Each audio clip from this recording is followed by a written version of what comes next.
नमस्कार दोस्तों। वेनेजुएला पर कार्रवाई करने के बाद ट्रंप प्रशासन के द्वारा लैटिन अमेरिकन कंट्रीज के लिए अपनी पॉलिसीज को अपडेट कर दिया है।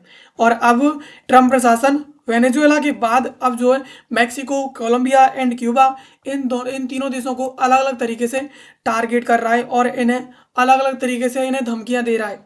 चलिए इसके बारे में थोड़ा विस्तार से समझते हैं, क्योंकि ये इंटरनेशनल रिलेशन के दृष्टिकोण से बहुत ही ज़्यादा इंपॉर्टेंट है। तो रिसेंटली अभी हाल ही में वेनेजुएला के प्रेसिडेंट को, जो कि निकोलस मादुरो हैं, इन्हें ट्रंप प्रशासन के द्वारा अरेस्ट कर लिया गया है। और अब इसके बाद ट्रंप प्रशासन के द्वारा कोलंबिया, मैक्सिको एंड क्यूबा को अलग अलग प्रकार से इनके द्वारा चेतावनी देना शुरू कर दिया है। एंड इसके अलावा अपनी चेतावनी में ट्रंप प्रशासन के द्वारा कहा गया है कि अगर कोलंबिया और मैक्सिको यूएस के अंदर इलीगल जो ड्रग्स का फ्लो है, जिस प्रकार से ये इलीगल तरीके से अमेरिका के अंदर ड्रग्स पहुंचा रहे हैं, अगर इन्हें ये नहीं रोकते हैं तो यहाँ पर ट्रंप प्रशासन इनके खिलाफ भी कोई कड़ी कार्रवाई करेगा। एंड इसके अलावा ट्रंप प्रशासन के द्वारा ये भी कहा गया कि Cuba looks like ready to fall, यानी क्यूबा अब जल्दी डूबने वाला है। तो इसका मतलब ये है कि ट्रंप प्रशासन, अमेरिका अलग तरीके से क्यूबा के ऊपर भी अपना प्रेशर बना रहा है। एंड इसके अलावा ये जो पॉलिसी ट्रंप प्रशासन के द्वारा फॉलो की जा रही है, वो मोनराई डॉक्ट्राइन पॉलिसी तो नहीं है जो द्वितीय विश्व युद्ध के दौरान अमेरिका के द्वारा फॉलो की गई थी। ये जो पॉलिसी फॉलो की जा रही है उसमें राष्ट्रवाद, ड्रग, इलीगल इमिग्रेशन एंड इसके अलावा जो वैचारिक टकराव है, वो पॉलिसीज़ यहाँ पर काफ़ी ज़्यादा ट्रंप प्रशासन के द्वारा देखी जा रही हैं। एंड इसके अलावा सेवरल लैटिन अमेरिकन कंट्रीज, जिसमें स्पेन, ब्राज़ील, चिली एंड इसके अलावा कोलंबिया, मैक्सिको, उरुग्वे, इनके द्वारा एक जॉइंट सेटलमेंट जारी किया है यूएस के एक्शन के खिलाफ। जिस प्रकार से इसके द्वारा अमेरिका के द्वारा वेनेजुएला के प्रेसिडेंट को गिरफ्तार करके कस्टडी में खड़ा कर दिया था, तो ये जो किया गया था उसे यहाँ पर क्षेत्रीय शांति के लिए काफ़ी ज़्यादा खतरनाक बताया है। एंड इसके अलावा कोलंबिया की बात करें तो कोलंबिया के साथ, कोलंबिया अमेरिका का एक ट्रेडिशनल अलाई है, जो अमेरिका के साथ इसके काफ़ी अच्छे संबंध रहे हैं। अब यहाँ पर इसके हिस्टोरिकल बैकग्राउंड की बात करें तो बीते 25 सालों में यहाँ पर यूएस के द्वारा कोलंबिया के साथ बड़े बड़े सिक्योरिटी और ट्रेड पार्टनरशिप की गई हैं। एंड इसके अलावा US Colombia free trade agreement में जो साल 2022 में इम्प्लीमेंट की गई थी, इसमें अमेरिका का जो अकाउंट्स है वो 34% है कोलंबिया के टोटल ट्रेड के। यानी कोलंबिया ने टोटल साल 2022 में जितना ट्रेड किया था उसका जो है 34% हिस्सा जो है अमेरिका का है। एंड इसके अलावा साल 2023 में यहाँ पर यूएस के द्वारा $5.4 बिलियन का क्रूड ऑयल कोलंबिया से इंपोर्ट किया था, जो इसकी टोटल ऑयल इंपोर्ट का $16 बिलियन के बराबर था। यानी इतना जो है यूएस के द्वारा कोलंबिया से क्रूड ऑयल है वो इंपोर्ट किया था। एंड इसके अलावा कोलंबियन कॉफ़ी एंड रोज़ है वो ज़्यादातर अमेरिका के अंदर एक्सपोर्ट किए जाते हैं कोलंबिया से। तो यहाँ पर कॉफ़ी और जो गुलाब है वो काफ़ी ज़्यादा कोलंबिया अमेरिका के अंदर एक्सपोर्ट करता है। एंड इसके अलावा कोलंबिया के बिगेस्ट चैलेंज की बात करें तो कोलंबिया के लिए सबसे बड़ा जो चैलेंज है वो ड्रग प्रोडक्शन है। कोलंबिया जो है वर्ल्ड का लार्जेस्ट कोकीन का प्रोड्यूसर है। और ये अगर इसके अकाउंटिंग की बात की जाए तो ये 2/3 हिस्सा है ग्लोबल सप्लाई का। यानी दुनिया भर में जितना ड्रग्स प्रोड्यूस किया जाता है उसका 2/3 हिस्सा कोलंबिया जो प्रोड्यूस करता है। इसके अंदर जो कोका के प्लांट्स हैं, जो कोकीन जिससे बनाया जाता है, ये काफ़ी ज़्यादा एक्सपेंड हुआ था साल 2023 में। और इस दौरान अमेरिका के द्वारा फाइनेंशियल एड भी दिया गया था इसे कम करने के लिए। और ड्रग के वॉर के दौरान इसे पॉलिटिकल वायलेंस काफ़ी ज़्यादा था। तो यहाँ पर पॉलिटिकल वायलेंस तो जो था वो इसे काफ़ी ज़्यादा रोक नहीं पाया। कहने का मतलब यह है कि जिस प्रकार से अमेरिका के द्वारा जिस उम्मीद के साथ इस जो ड्रग्स हैं उनके इनफ्लो को कोलंबिया के अंदर रोकने के लिए ऐड दिया गया था, तो वो इस ड्रग की इकोनॉमी को रोक नहीं पाया। और आज भी कोलंबिया के अंदर काफ़ी ज़्यादा बड़े लेवल पर इस ड्रग्स की जो खेती है वो की जाती है। एंड इसके अलावा करंट पोजीशन की बात करें तो साल 2022 में प्रेसिडेंट जो बाइडेन के द्वारा कोलंबिया को एक मेजर नॉन नेटो एलाई घोषित किया था। लेकिन यहाँ पर कोलंबिया की जो प्रेसिडेंट है गुस्तावो पेट्रो, उनके द्वारा यूएस बैक्ड ड्रग पॉलिसीज़ के कारण यहाँ पर जो ब्रिक्स है उसे ज्वाइन करने की कोशिश की गई थी। एंड इसके अलावा उसमें ज्वाइन करने की अपना इंटरेस्ट जाहिर किया था कि हम ब्रिक्स को ज्वाइन करेंगे। एंड इसके अलावा इस प्रकार की ये जो इंटरेस्ट है जो गुस्तावो पेट्रो के द्वारा दिखाया गया था, वो यूएस की जो डोमिनेंस है अमेरिका का और जो पश्चिम का जो डोमिनेंस है उसे कहीं ना कहीं यहाँ पर चेतावनी दे देता है। और इससे कहीं न कहीं इसी वजह से एंड इसके अलावा पेट्रो के द्वारा डिप्लोमेटिक जो टाइज़ थी, जो संबंध थे इज़राइल के साथ, वो भी ख़त्म कर दिए गए थे। तो इससे अमेरिका काफ़ी ज़्यादा यहाँ पर गुस्सा हो गया था कोलंबिया से। एंड इसके अलावा साल 2000 जनवरी 2025 में कोलंबिया के द्वारा यूएस के मिलिट्री एयरक्राफ्ट्स जो आ रहे थे कोलंबिया के अंदर, उन्हें यहाँ पर डिनाई कर दिया था, उन्हें घुसने नहीं दिया था। एंड इसके अलावा इन सभी चीज़ों ने ट्रंप प्रशासन को और उसके इकोनॉमिक एंड ट्रेड प्रेशर को बढ़ाने के लिए मजबूर कर दिया। यानी जिस प्रकार से कोलंबिया के प्रेसिडेंट गुस्तावो पेट्रो के द्वारा ब्रिक्स को ज्वाइन करने की अपनी इच्छा जाहिर की, तो इसने कहीं न कहीं अमेरिका को गुस्सा कर दिया और उसके बाद इसराइल के साथ अपने संबंध तोड़ दिए। इससे और ज़्यादा अमेरिका गुस्सा हो गया। एंड इसके अलावा जनवरी 2025 में कोलंबिया के अंदर जैसे ही यूएस मिलिट्री एयरक्राफ्ट घुसने की कोशिश कर रहे थे, तो यहाँ पर गुस्तावो पेट्रो के द्वारा इसे भी रोक दिया गया। तो इस इन सब चीज़ों ने कहीं न कहीं इकोनॉमिक और ट्रेड जो प्रेशर है अमेरिका के लिए, इस पर बनाने का बहुत बड़ा एकदम इसे प्रमोट करने का काम किया है। एंड इसके अलावा की चैलेंजेस की बात करें कि कंबोडिया के लिए चैलेंजेस क्या हैं, तो सबसे बड़ा चैलेंज है ड्रग ट्रैफिकिंग। यानी आज भी ड्रग्स का कल्टीवेशन, कोका का कल्टीवेशन ज़्यादातर यहाँ पर जो कोलंबिया है उसके अंदर काफ़ी ज़्यादा देखा जाता है। एंड इसके अलावा पॉलिटिकल जो पोलराइजेशन हो रहा है, जो राजनीतिक ध्रुवीकरण हो रहा है, वो कहीं ना कहीं जो यूएस लेफ्ट लीडिंग पॉलिसीज़ हैं, यानी जो पूर्वी यानी जो रूस और पूर्वी समर्थित जो पॉलिसीज़ हैं, वो कहीं ना कहीं यूएस के कॉरपोरेशन को काफ़ी ज़्यादा सहयोग को काफ़ी ज़्यादा लिमिट कर रही हैं। एंड इसके अलावा इकोनॉमिक प्रेशर है, यूएस टैरिफ के एंड एड्स को कट कर दिया, तो इससे कहने की जो फॉरेन इन्वेस्टमेंट है वो उसे भी काफ़ी ज़्यादा इसमें कमी आई है। एंड इसके अलावा रीजनल जो इनस्टेबिलिटी है वेनेजुएला के अंदर, ये जो क्राइसिस अभी हाल ही में अमेरिका के द्वारा शुरू कर दिया है, तो इससे कहने कहीं कोलंबिया के अंदर जो रिफ्यूजी इनफ्लो है वो भी काफ़ी ज़्यादा सबसे बड़ी परेशानी बन गया है। एंड डिप्लोमेटिक टेंशन, जिस प्रकार से अमेरिका की मिलिट्री को एंड इन सभी को घुसने नहीं दिया, तो यहाँ पर अमेरिका की जो मिलिट्री है वो यहाँ पर अब सिक्योरिटी और इकोनॉमिक स्टैंड जो है काफ़ी ज़्यादा खड़ी कर रही है। तो इन सभी चीज़ों से अब कोलंबिया को काफ़ी ज़्यादा परेशानी का सामना करना पड़ रहा है। एंड इसके अलावा मैक्सिको की बात करें तो trade partner and drug dispute इसके बीच काफ़ी ज़्यादा है।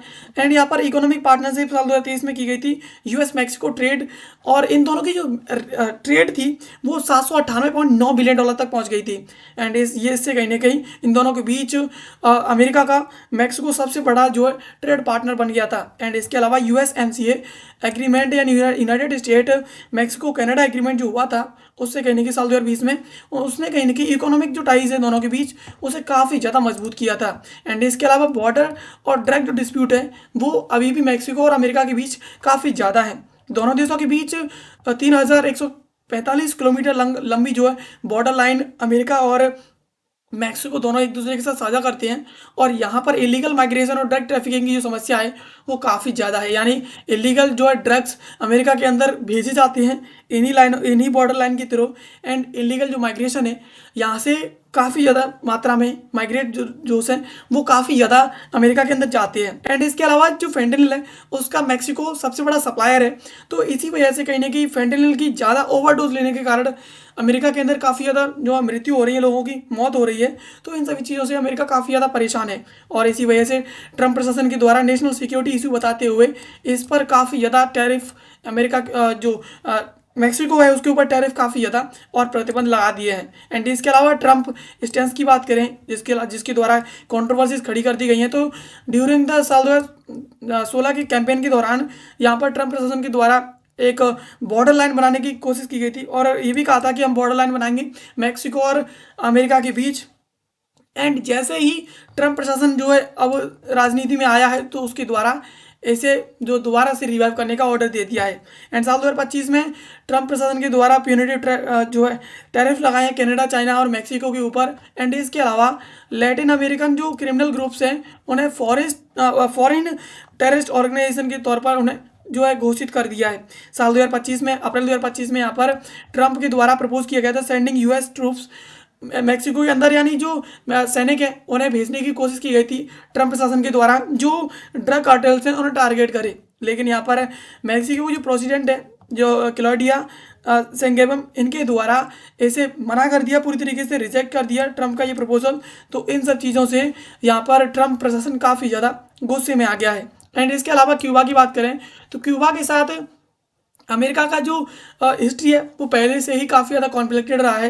इन दोनों के साथ काफ़ी लंबे समय से यहाँ पर विवाद जो बने हुए हैं। ऐतिहासिक टाइज की बात करें तो सन 1959 में जो फेडरल कास्ट्रो है उनके द्वारा जो फेंक्सियो बेस्टिदा है, जो यूएस बैक गवर्नमेंट थी, उसे यहाँ पर इनके द्वारा पूरी तरीके से उखाड़ के फेंक दिया। यहाँ यूएस का समर्थन जो सरकार करती थी, फेंक्सियो बेस्टिदा ये सरकार थी, बतिस्ता ये सरकार थी, वो यूएस का समर्थन करती थी, लेकिन फिडेल कास्ट्रो के द्वारा इस सरकार को उखाड़ करके फेंक दिया। एंड इसके अलावा जो यहाँ पर Cuba align with Soviet union, Cuba है वो सोवियत यूनियन के साथ अलाइन हो गया। एंड इसके अलावा नेशनलाइज अमेरिकन एसेट, अमेरिकन जो एसेट्स थे उनको राष्ट्रीयकरण करना शुरू कर दिया।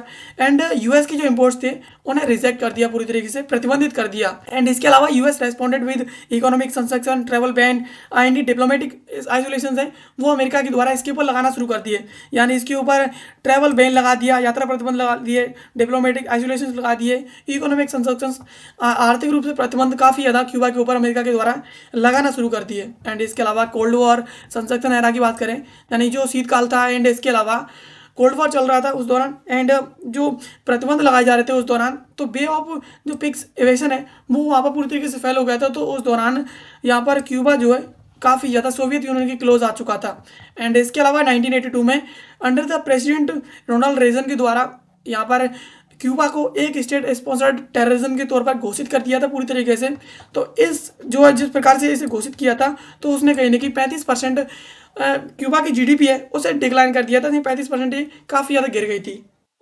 एंड इसके अलावा इसके बाद फिर से सामान्यीकरण करने की कोशिश की गई। तो साल 2008 में प्रेसिडेंट बराक ओबामा के द्वारा क्यूबा के ऊपर जो प्रतिबंध लगाए गए थे शुरू में, उन प्रतिबंधों को हटाते हुए यहाँ पर Cuban American send remittance to travel freely, यानी ये यात्रा प्रतिबंध थे उन्हें हटा दिया था। तो एक दूसरे के देश के अंदर ये दोनों फ्रीली यात्रा करने के लिए इन्हें परमिशन दे दी थी। एंड साल 2014 में two nation restore diplomatic relation थे, जब दोनों देशों के बीच जो डिप्लोमेटिक रिलेशन है वो रिस्टोर हो गए, तो यहाँ पर Cuba was remove from terrorism sponsored list, यानी क्यूबा को जो स्टेट स्पॉन्सर टेररिज्म की लिस्ट में डाल दिया था कि ये आतंकवाद प्रायोजित राज्य है, तो उसे जो वहाँ से उस लिस्ट में से निकाल दिया। एंड इसके अलावा जैसे ही ट्रंप प्रशासन की यहाँ पर रिटर्न हुआ, तो ट्रंप के द्वारा अपनी पॉलिसीज को वापस से लाना शुरू कर दिया। ड्यूरिंग द फर्स्ट टर्म, पहले ही कार्यकाल में ट्रंप के द्वारा दुगने इसके ऊपर प्रतिबंध लगा दिए। एंड क्यूबा को एक बार फिर से स्टेट स्पॉन्सर्ड टेररिज्म की सूची में फिर से डाल दिया, यानी फिर से आतंकवाद प्रायोजित राज्य जो है फिर से एक बार ट्रंप प्रशासन के द्वारा क्यूबा को घोषित कर दिया। एंड दिस सेकंड टर्म, अब दूसरी टर्म में आकर के ट्रंप के द्वारा यहाँ पर टारगेट किया टूरिज्म इंडस्ट्री को with a made 10% of GDP, यानी क्यूबा की 10% जीडीपी है टूरिज्म इंडस्ट्री। तो इसके ट्रंप प्रशासन के द्वारा टूरिज्म इंडस्ट्री को ही पूरी तरीके से यहाँ पर टारगेट पर लाकर खड़ा कर दिया। एंड इसके अलावा साल 2020 में जब क्यूबा की इकोनॉमी यहाँ पर श्रंक हुई, -1.1% जो है, साल 2024 में क्यूबा की जीडीपी नीचे गिर गई और क्यूबा के अंदर 24% जो इन्फ्लेशन है, जो महंगाई है, वो 24% तक क्यूबा के अंदर काफ़ी ज़्यादा बढ़ गई। एंड ट्रंप के द्वारा क्लेम किया गया कि मदुरो जिस तरीके से मदुरो जो प्रशासन है वो फेल हुआ है, उसका पतन हुआ है वेनेजुएला के अंदर, तो अब धीरे धीरे करके क्यूबा को सब्सिडी मिलना शुरू हो जाएगी। यानी जो क्यूबा जो ऑयल है वो वेनेजुएला से खरीदता था, तो उससे कहने की उसे काफ़ी ज़्यादा हेल्प मिलती थी। तो अब इससे कहने की जिस प्रकार से कैप्चर कर लिया गया है मैदुरो को, तो यहाँ पर अब ट्रंप का कहना है कि अब जिस प्रकार से मैदुरो का पतन हुआ है, तो क्यूबा ऑटोमेटिकली यहाँ पर गो डाउन हो जाएगा, कंप्लीटली अपने आप से डूब जाएगा। तो यानी अब धीरे धीरे करके क्यूबा के अंदर जब भुखमरी आएगी और हालात बिगड़ती जाएंगी, तो अपने आप से क्यूबा जो है अपने घुटनों पर आ जाएगा अमेरिका की सरकार के अंतर्गत, और अमेरिका फिर अपनी मनमर्जी जो है जिस प्रकार से अब उसके द्वारा वेनेजुएला के अंदर चलाना शुरू कर दिया, अब वो क्यूबा के अंदर फिर भी इसके बाद चलाना जो शुरू कर देगा। तो इस प्रकार से अब वेनेजुएला के बाद ट्रंप के टारगेट पर यहाँ पर मैक्सिको है, कोलंबिया है और क्यूबा है। तो ये तीनों देश अब पूरी तरीके से टारगेट पर हैं, और इन तीनों देशों के बीच ट्रंप प्रशासन कुछ भी अनैतिक कर सकता है। तो दोस्तों ये थी खबर जिसको आज की इस वीडियो में हमने समझा। एंड ऐसे वीडियोस के लिए आप हमें सब्सक्राइब कर लीजिए। मिलते हैं किसी अगले वीडियो में किसी नए और महत्वपूर्ण टॉपिक के साथ। तब तक के लिए आप सभी का बहुत बहुत धन्यवाद।